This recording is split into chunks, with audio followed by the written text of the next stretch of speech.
Бола туу һәр гаиләдә көтелгән сөенеч. Мөслимнән Фәнзилә һәм Данил Каюмовлар бу шатлыкны быел 3нче мәртәбә кичерәләр. Яңа өйгә шушы көннәрдә 3нче нәниләрен алып кайттылар.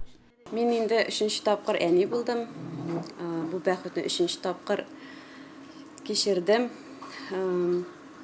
Без шундый бәхетле бу көндә. 5 гыйнварда дөньяга тәүге авазларын салган кечкенә Мәликә 2022 елда Мөслим җирлегендә теркәлгән беренче сабый. Апасы һәм абыйсы өчен генә түгел, ике якның пар канатлы әби бабалары өчен дә көтелгән бәхет йомгагы бу кызчык. Муса инде иң төпче гынагым.